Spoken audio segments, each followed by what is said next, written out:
again, I still see the image of my boss running across the Georgian room in the Student Union building after a guy who literally, when he came up and said hi to him freshman year, he had no experience, didn't have a degree, wasn't even close to graduating, but that going up to him and introducing himself and making it known that he wanted to know him, stuck with him. Made a good impression. Made a great impression. So.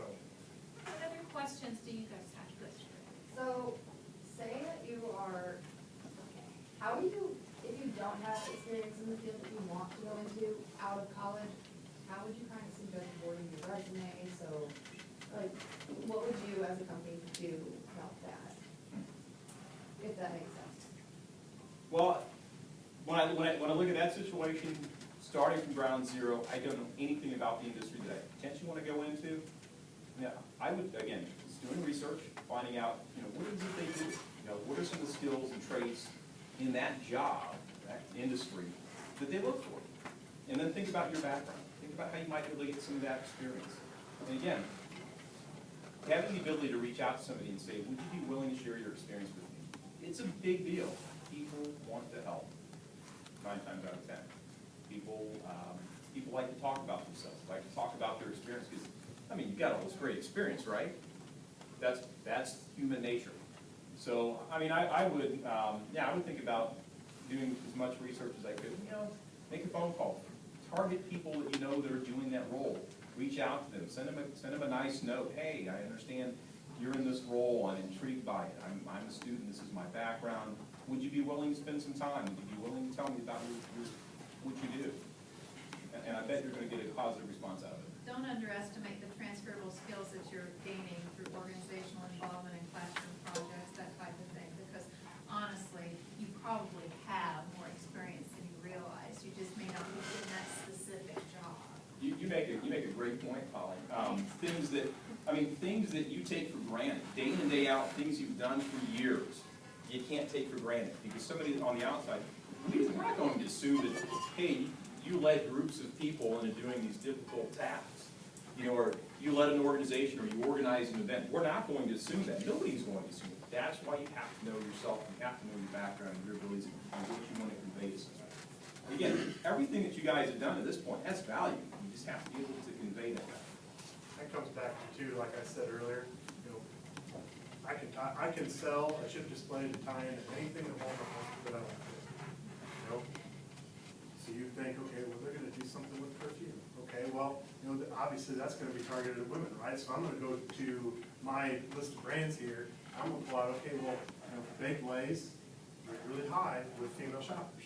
So if they're going to do a big promotion with that, and we've got a great price on Baked Lays, then, okay, well, they're coming here to buy this perfume. Well, how do we get something else in the basket? Okay, we'll tie in something that, they might want to indulge on, because if they're going to indulge on perfume, they think, you know what? We're home tonight and indulge on a salty snack. Right there. So this goes back, I was talking about this earlier today. Wash it down with water, right? Yeah, exactly. You have the water right after it. I was talking about this earlier. I had a district manager for Walmart that was telling me that I wasn't supposed to have these Doritos on a side wing next to the Halloween candy. And I told him, I said, well, Archie, we're trying to increase your basket. And he goes, well, people are coming down here to buy candy for Halloween. I said, well, yeah, your adults are all going in, they're buying candy. Who are they giving the candy to? Kids, right? Well, a lot of them are also going to parties. Are they going to bring just kids? Is everyone going to bring candy and have chocolate with their adult beverages? Diet soda, right? Yeah. So while they're there buying the candy for the kids, those Doritos are going to, are something that they can have with the party afterwards, things like that. So that's how you build the basket. So you got to be able to find a way for the skills that you have or the attributes that you have to tie in with whatever they're doing. So that's where, like I said, we can figure something out for chips for anything, but it's the same thing with skills that you're learning in class. So you mentioned something here about thinking about things. Huge deal, and everybody in here does it. You have to think. So a lot of times, you get into a first job and you want to impress and you want to do really well, and they've got these different, whatever it is. Maybe it's your first job at Stern, and they want you to talk about X, Y, and Z, and this is the script that you kind of have to follow. But ultimately what's going to happen is you're going to fall back on what your natural tendencies are. You're going to fall back onto your own critical thinking. You have to use your brain. I can't tell you how many times that I have seen people that have started out in their careers and wind up kind of doing these goofy things because, well, this is what they told me to do. Well, do you think it's the right thing to do? Well, no. Well, then why are you still doing it? So the point is think about what you're doing. You guys are all bright. You know, that's a given. You have to think about what it is you're doing. How can you leverage, your own critical thinking into that role? Because sometimes when you get into these roles, these big corporations, and again, you've got a script, you've got a playbook that you follow. Some things may not make sense. Think about the situations. You all have the ability to do it. You know, don't follow something just because it's rote. Think about what you're doing. It's easy not to, because hey, I'm new. I need to follow this. Use your brain. Sometimes it's easy to get pulled off in one direction or another, or lose your critical thinking. And at some point, something's going to happen. You're going to go, yeah, okay. And then that's when things start to click. You start to think about each and everything you do, and you kind of develop your own style. You develop your own sense of self and confidence and capability, and things get much, much easier at that point. Number 1 and 2 skills that employers are looking for now are critical thinking skills, or problem-solving skills, and communication skills. So, working on developing those. So is anybody really close to finding, are they headlong into a job search right now? Yep. Yep.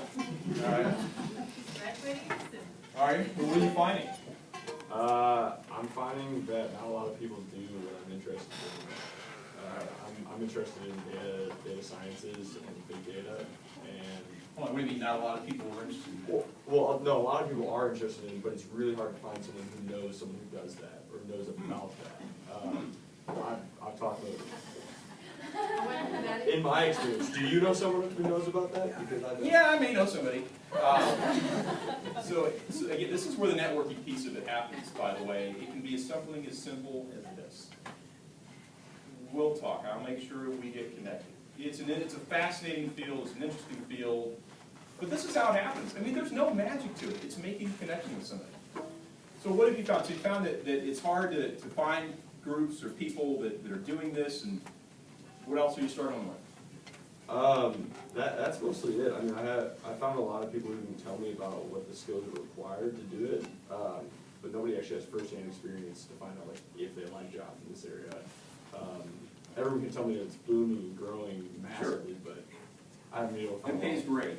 Yeah, I haven't been able to find a lot of qualitative information about it. Okay, so geographically, what are you doing? Are you tied down geographically? Nope. Open anywhere? Yep.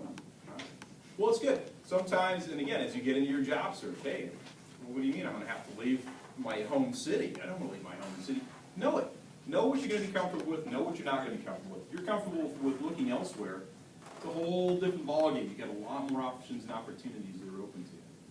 So good. So what are you going to do? What's your next step? Well, actually, Polly helped me out. I give the name of the statistician at NU, who was a professor here at UC Montclair and UC Truman, and he might be interested in that area or could point me in the direction of someone who is involved with that. So that's my next. Did you get my email today? Yep. So. You working with SAS, by the way?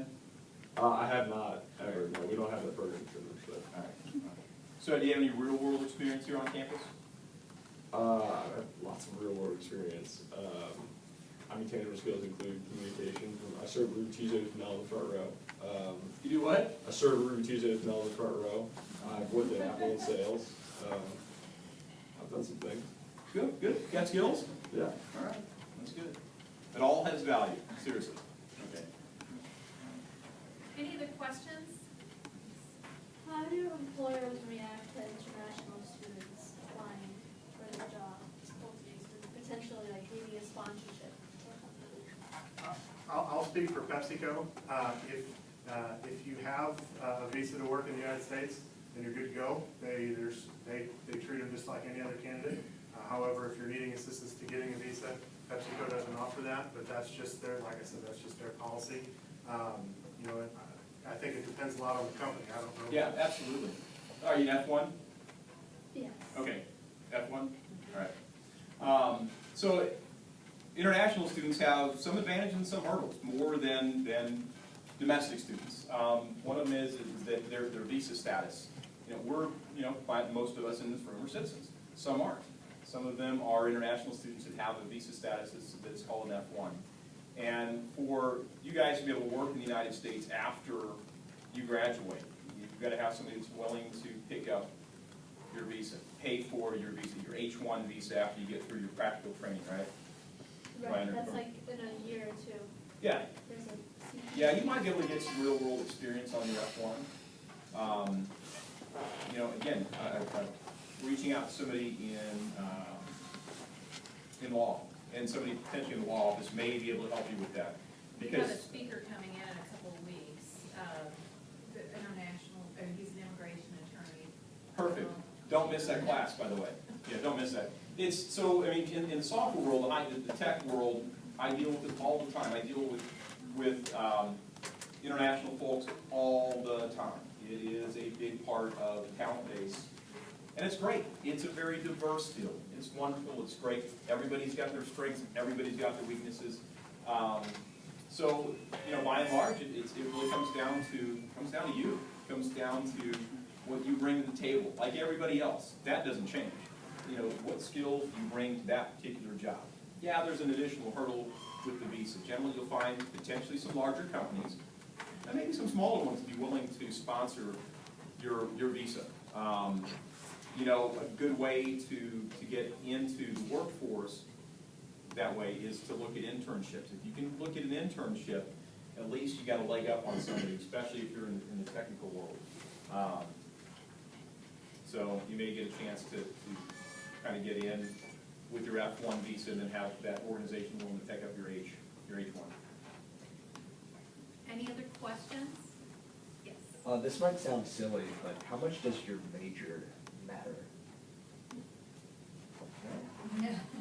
For us, it matters a lot. In the human services field, With us, obviously, we're looking primarily for, you know, business communications, but, I mean, if you're an outgoing person who is good with numbers, I mean, decent at least, you know, coming up to us at a career fair, or coming up to us, whatever, you know, the sales techniques that we use, we could use. So, I think it's a lot more about personality for us. You know, there are people who have communications majors that are doing the job that I'm in. I don't know of any examples of people with English or anything like that, but, I mean, I don't want to say that maybe it doesn't matter for you know, PepsiCo, but it's not as big of a deal in the sales organizations would be if you're going to try for an accounting job. You know, What is your major? It's just like, yeah. I just posted, human services, we hire. exactly, somebody kind of have to think outside the box. One of the companies that's coming in a few weeks as Barclay Advertising Agency in St. Louis, and they specifically told me that it's skill set's not major. So, I mean, it differs. Computer science Yeah, probably still. well, I was going to say, now, you know, in the tech world, yeah, some organizations want, well, we need somebody with a master's in computer science, we need a bachelor's or BS in computer science. The point of it is that the majority of employers are looking for graduates. You know, and I said it a little bit earlier, but 2 or 3 years from now, once you've kind of gotten into your career, I hate to say it, but people aren't going to ask you, where'd you go to school? What classes did you take? It's not going to happen. The important thing to know is that you put in 4 good years at a fantastic school. Hands down, the fact that you guys are here matters. Don't forget that. But don't rely on it. So yeah, getting your bachelor's degree at a minimum puts you into a whole different level. If you don't get your bachelor's degree, things are different. Master's degree, depending on the field, absolutely. But get your bachelor's degree regardless of what it's in. I think it's an interesting point what Deb just said. I bet you didn't even think Yeah, I in didn't, terms of that. yeah. You know, Human services is a very broad field, and actually the reason we have to say that is because we build Medicaid, we build government, and our funding comes from the government, and they say you have to have degrees in that field. But criminal justice, we have some really great service coordinators that are in criminal justice, we've got an exercise science major, nursing, medical fields, things like that, that's all education now, it's in the human services field. And what are the common themes to all of it? I mean, people that are confident, people that are intelligent, people that think, people that are are willing to put themselves out there, that's what matters. So degree program in the majority of careers that I'm aware of, you know, sometimes it matters, but a lot of times it really doesn't. It comes down to you. It comes down to how you convey yourself and what you bring to it. And I can tell you too, within, I have a career discussion with my boss every year because I want to move up. I want to do bigger and better things than what I'm doing right now too. And, starting the moment that I started at Frito-Lay, everything after that, it matters because that's part of my experience, but far more than what my resume is what I do at Frito-Lay. I hit my 5-year mark on October 19th, that'll be my 5-year anniversary. I've been away from school for a little over 5 years, and I can tell you that my resume that says I graduated from Truman State University, they'll see that, but what they're gonna see is, did I perform as they want me to perform in the job that I'm in now? That's gonna be key. So, the fact that I had a computer science minor, nobody cares. I care, because I put in a lot of work in it, but Yeah, but it's all that work that you put, it's all that work you guys put into degree programs, all that polishing and information you're gathering and using it as you go forward. That's what matters. It's all putting your own package together. Okay, I'm gonna ask one more question, unless somebody has something very, very specific. But I wanna leave a little bit of time in case anyone wants to talk to you afterwards. But for each of you, if there's one bit of advice that you can give the students who are in the group, and we have all different age levels within the group and a variety of majors, what would it be on what they can be doing now to help them for the next step after graduation? It's a tough question. And then you can tell, or you can. Can I advise a short bit? And I have had a job since I was 12. I have been working my whole life. I've probably worked more than these two guys together. And I can tell you, the one thing that has always served me well, so in school and on, always do more than people expect you to do. Always give more than they ask you to do. Always. Have high personal standards, and you will be surprised how people notice that, learn to trust you and respect you. And I think I've only had to actually seek out one job out of all those jobs. They always came to me, the doors opened up, and people were asking me to come and apply for their job. Because I had a reputation of always doing more than what people expected me to do. It can make you stress out. It's a great point, though. I mean, absolutely. I would say I guess I have two things. Number one, a lot of what we talked about tonight, just networking. Meet people. If you see someone that's doing something that you think you'd like to do, go up and talk to them. They may say, hey, right now I don't have the time, but here's my business card. Get with me later. We'll set up a time. Things like that, because I have done that with some Truman students. Because I've talked to a few classes. They've come up to me in Walmart. Typically, if I'm in Walmart, I'm probably pretty busy. So, we've set up times and talked about stuff, and some of those people have gone on to do interviews, things like that. But the other thing is, learn to prioritize what is most important, because I can tell you, as much as you guys think you have a busy schedule now, when you get out in the real world and you're trying to juggle everything and work a 40, 50-hour week job, there's just way too much to get done. Does anybody have kids? Good answer. All right. It's a lot more complicated when you have kids. But, it's first to get married. I just got married a month and a half ago, and my life has been very different, but in a good way. But it does, because your priorities change. But you got to make sure that those certain things that you have to get done, what we like to call big rocks, get in the bucket first. If you take all the small rocks and pour them in, then you try to put the big rocks in, it doesn't all fit. If you put the big rocks in first, then pour the sand on top, you fit a whole heck of a lot more in. So things that are absolutely key to get done have to get done first, and then you can work on some of the little things, and that's one of the ways you can get more done than people expect. No, I mean, you guys have fantastic points, and I can't give you a whole lot more beyond that. But I think from my perspective, the one thing, if I were to say walk away from this class or this conversation tonight is that, I mean, these are real world experiences. This isn't just textbook. I mean, this is what people all throughout the business world deal with day in and day out, and this is how things happen. The only thing I would ask for you guys is just take a second and recognize the advantages that you guys have. You have a ton of advantages that most kids, most students don't have. You're here. getting a great education. You've got teachers that are willing to put forth the effort to bring people in, to share their experience with you. Take advantage of it. You know, don't be afraid to be that guy that goes out and introduces yourself, or that gal that introduces yourself to somebody. That's how things happen. Put yourself out there. That's how things happen. So, you know, I appreciate you guys, you know, the questions. This was a lot of fun for me tonight. Any questions, I'm happy to answer. I'm sticking around for a little bit before I drive back to St. Louis. But I just want to thank you very much for all of them for donating their time tonight to do this. So let's give them.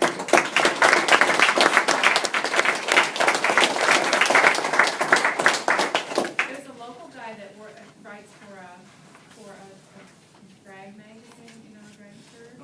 That's tough. Not drag, but.